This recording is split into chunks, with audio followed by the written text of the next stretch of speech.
بسم اللہ الرحمن الرحیم۔ عمر بڑھنے کے ساتھ ہمارا دماغ تنزلی کا شکار ہونے لگتا ہے، ہم چیزیں بھولنے لگتے ہیں۔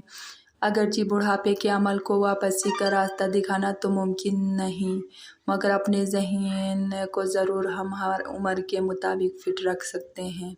لیکن بدقسمتی سے اکثر افراد اس بات سے لاعلم ہیں کہ دماغ کو کیسے صحت مند رکھا جا سکتا ہے۔ اسی مقصد کو مدنظر رکھتے ہوئے یہاں یادداشت کو تیز رکھنے کے لیے کچھ آسان طریقے بتائے جا رہے ہیں جو بہت مددگار ثابت ہو سکتے ہیں۔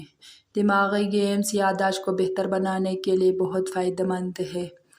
میتھ اور اسپیلنگ اسکلز کی مشق جیسے دماغی کھیلوں کا مطلب یہ ہے کہ آپ دماغ کو زیادہ چیلنج دے رہے ہیں، جو دماغ کو تیز رکھنے میں بہت مددگار ثابت ہوتے ہیں۔ جسمانی ورزشیں درحقیقت دماغ کے لیے بھی فائدہ مند ثابت ہوتی ہیں۔ روزانہ 30 منٹ سے 1 گھنٹے تک ورزش جیسے یوگا، چہل قدمی، سائیکلنگ، تیراکی وغیرہ یادداشت کو بہتر بنانے میں مددگار ثابت ہو سکتے ہیں۔ خوراک میں صحت بخش اجزاء کا استعمال ہی صحت مند دماغ کی ضمانت ہے۔ مضر صحت اجزاء جیسے کیفین، تمباکو نوشی اور الکحل کا استعمال یادداشت کو کمزور کر دیتا ہے۔ اس کے علاوہ کچھ بیماریاں جیسے ذیابیطس، ہائی بلڈ پریشر بھی یادداشت کو کمزور کرنے کا سبب بنتے ہیں۔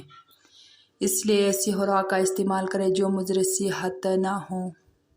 کتابیں، اخبار اور مطالعہ آپ کے دماغ کو نئے الفاظ سیکھنے اور یادداشت بہتر بنانے میں مددگار ثابت ہوتے ہیں۔ روزانہ کم از کم 6 سے 8 گلاس پانی کا استعمال صحت مند دماغ کے لیے بہت ضروری ہے۔